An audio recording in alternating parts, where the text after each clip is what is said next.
Let's solve a few more problems. Question number 24. A semiconductor PN junction at thermal equilibrium has the space charge density rho x profile as shown in the figure. So this is the figure. The figure that best depicts the variation of the electric field E with x. W denotes the width of the depletion layer. So we are given option A like this, then option B, triangular form, then option C, some sort of rectangular form, and option D, some sort of step function like form. So let's solve it. So this is our figure. So actually along x-axis, it is the width, and along y-axis, it is basically the concentration, impurity concentration, Nd minus Na. So donor atoms or acceptor atoms or impurities, you can say. And alpha is it is a straight line, y equal to mx, like form. So alpha is the impurity gradient. Therefore, charge density rho is nothing but Q times Nd minus Na. And as alpha is equal to Nd minus Na by x, dy by dx. So therefore, we can write Nd minus Na is equal to alpha x. Therefore, basically the charge density is Q alpha x. So here it is given in terms of rho.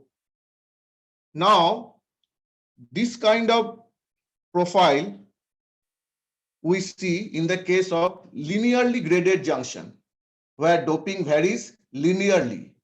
That is, Nd minus Na is equal to alpha x, y equal to mx form, where alpha is the impurity gradient. And we have a depletion region from minus W by 2 to plus W by 2. So in the depletion approximation, it is assumed that there is a depletion with W around the transition from P to N. So therefore, we can write rho is equal to Q alpha x for minus W by T, W by 2 smaller than x, smaller than W by 2, and everywhere else it is 0. So basically, this is the charge density in the depletion region. So this clearly tells that impurity distribution varies linearly across the junction. Now we are asked to find out the electric field, how the electric field varies with x. So we are going to use the differential form of Gauss law in electrostatics. So which is basically del dot E, divergence of electric field, is equal to rho by epsilon. Here, since we are dealing with a material PN junction, therefore we are using epsilon instead of epsilon naught, which is for the case of air or vacuum. So dEx by dx, because E is only function of x here, is equal to Q alpha x by epsilon, because rho is equal to Q alpha x. That gives me integration dEx equal to Q alpha epsilon integration x dx. Therefore, Ex is equal to Q alpha by twice epsilon x square plus C, where C is a constant. Here you can already stop, because now you already got the form is some sort of parabolic form. So your option A is the correct option. Let's see how we can move further. So we assume that our electric field is 0 at x equal to plus W by 2 and at x equal to minus w by 2. So we have considered x equal to w by 2 gives me ex equal to 0. Therefore, from equation 1, we get q alpha by 2i epsilon. X is replaced by w by 2. So w by 2 square plus c equals to 0. That gives me c equals to minus q alpha by 2i epsilon w by 2 square. So putting this value of c in equation 1, we get Ex equal to q alpha by 2i epsilon x square minus q alpha by 2i epsilon w by 2 square. That gives me q alpha by 2i epsilon x square minus w by 2 whole square. So this is the final form of electric field as a function of x, which is a nonlinear one. Therefore, equation 2 gives me the how the electric field varies with position x, and hence our option option A is correct one.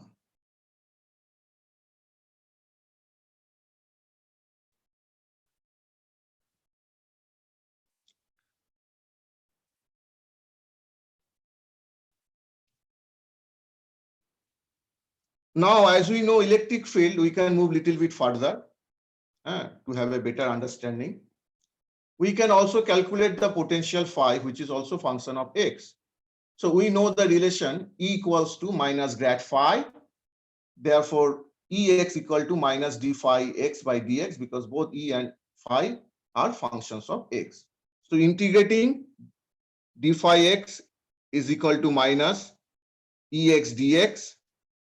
That gives me phi x is equal to, putting the value of Ex, we get minus q alpha by 2i epsilon, which is a constant, so taken out of the integral.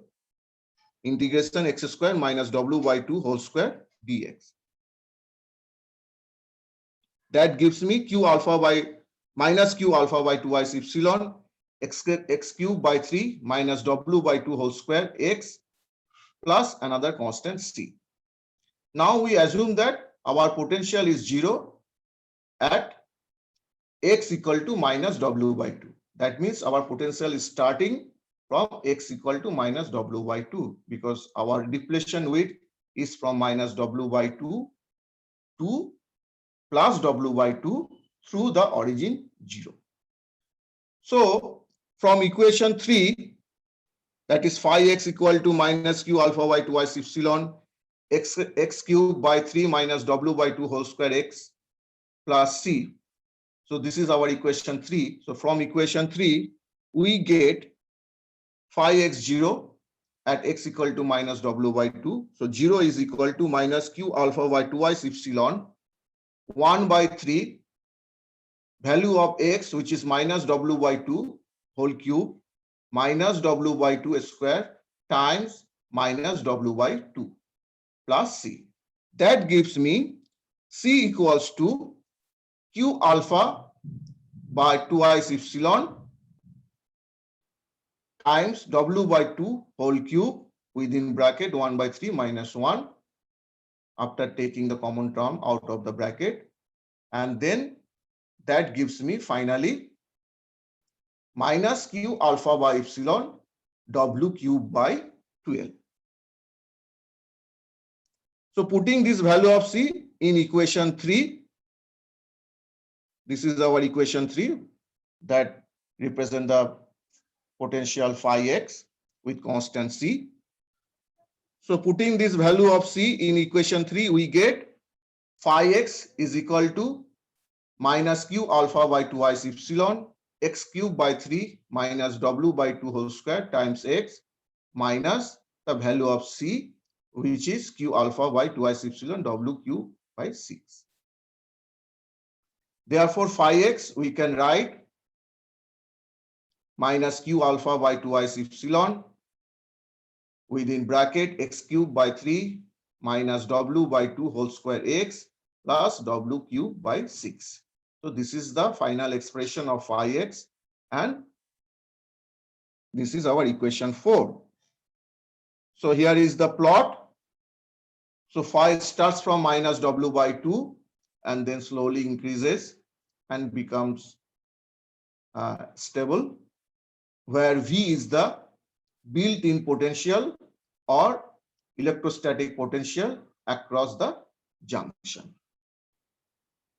Similarly, we can also show the energy band diagram, which is very easy. Everybody knows.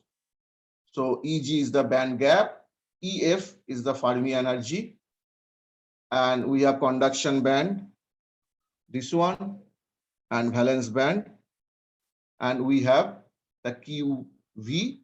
The Q is the charge and V is the potential. Next, question 37. A time independent conservative force F has the form 3yi plus fxy j cap. Its magnitude at x equal to y equal to 0 is 8. The allowed forms of fx is r. That means multiple options are correct. It could be. So the option A, B, C, D, and we have to find out the correct option.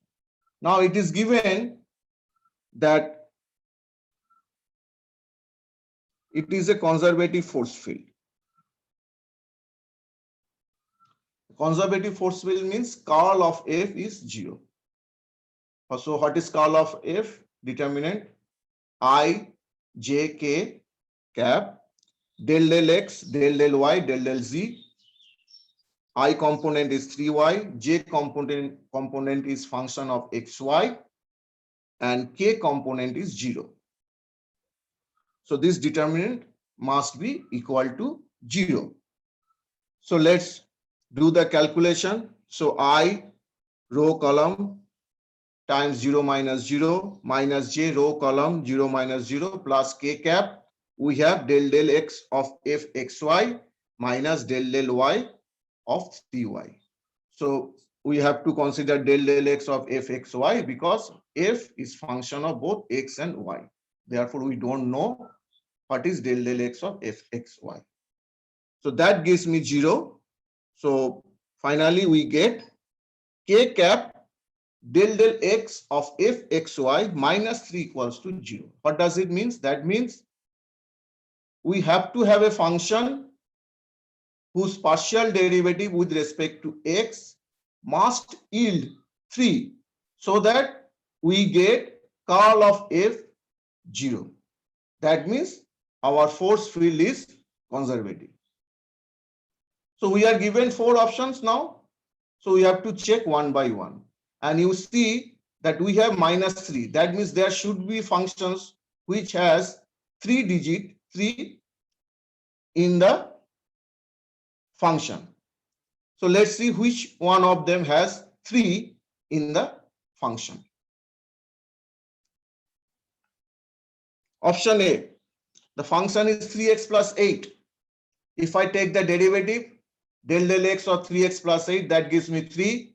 So we get K times K cap times 3 minus 3, that gives me 0.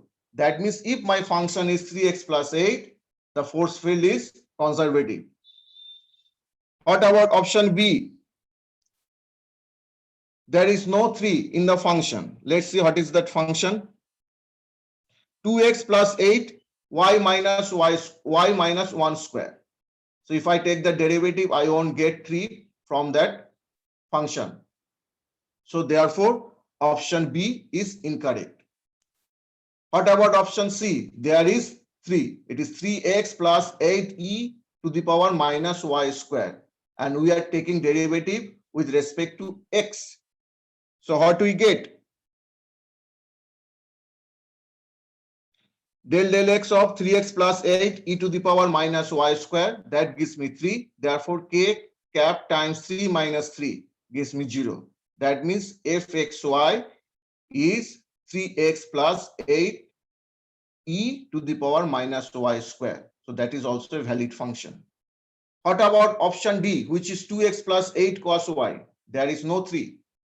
So if we take the derivative, putting the value of that derivative and then subtract, then multiply by k cap won't give me any 0. So option D is incorrect. So option A, which is 3x plus 8 is correct, and option C, which is 3x plus 8 e to the power minus y square is also correct. So we got two correct forms of function of x and y.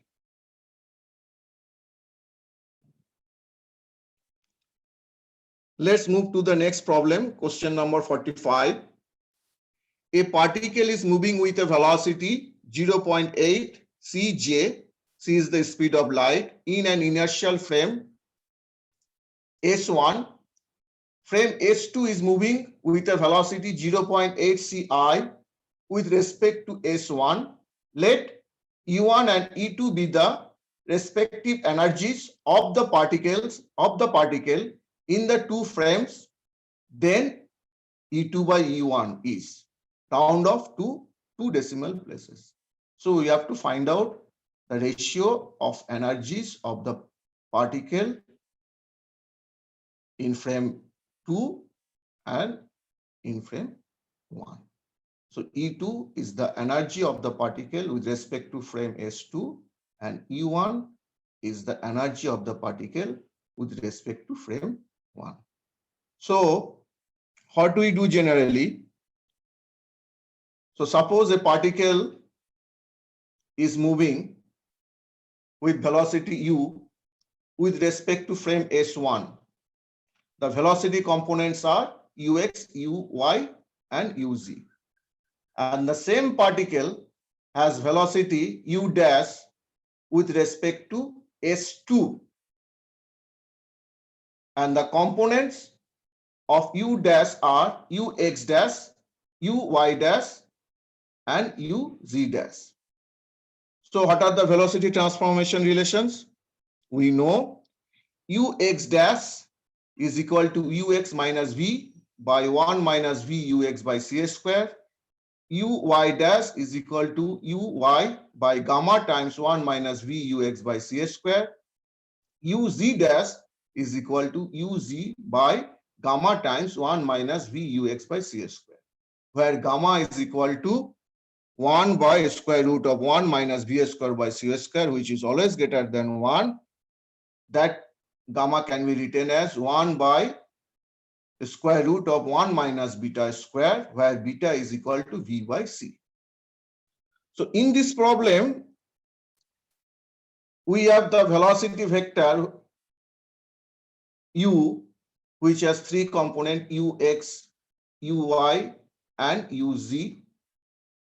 Our ux and uz components are 0. Therefore, we have only uy, that is y component, which is 0.8 c.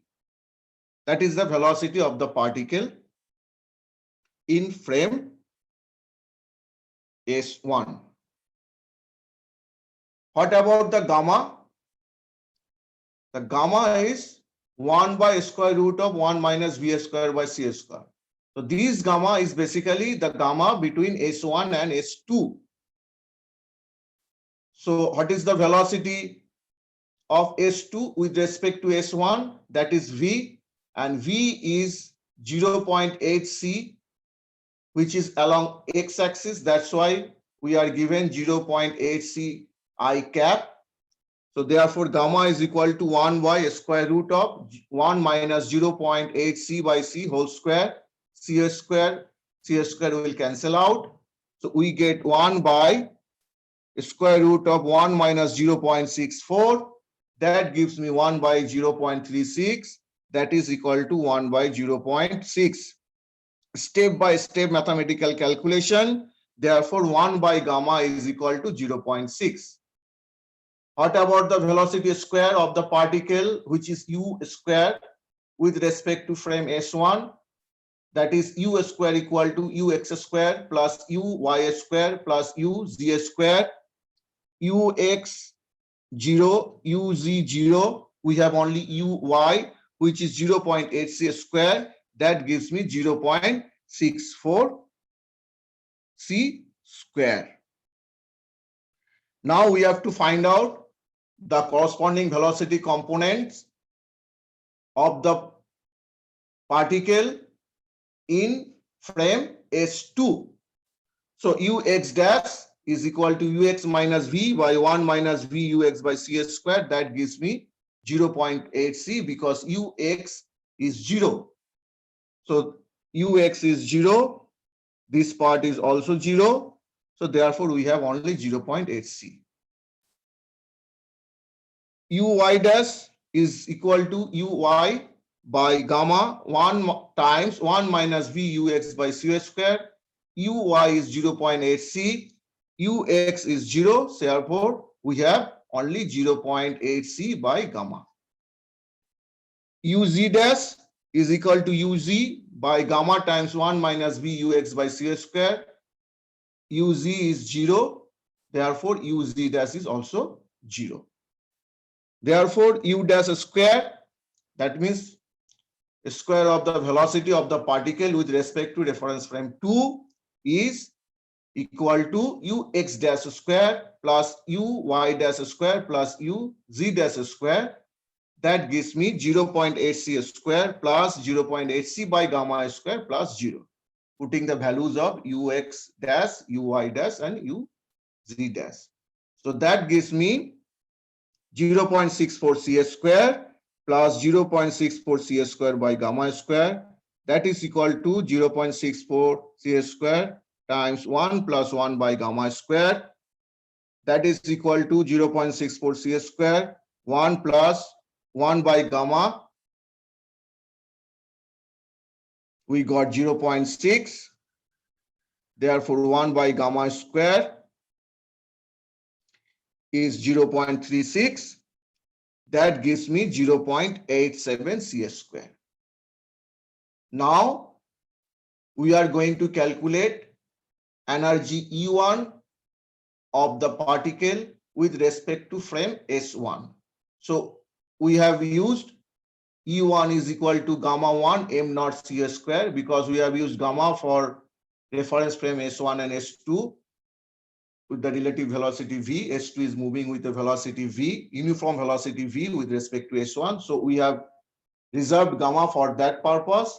Therefore, for particles total energy, for the case of reference frame S1, we are using gamma 1, and for the case of reference frame 2, we are using gamma 2.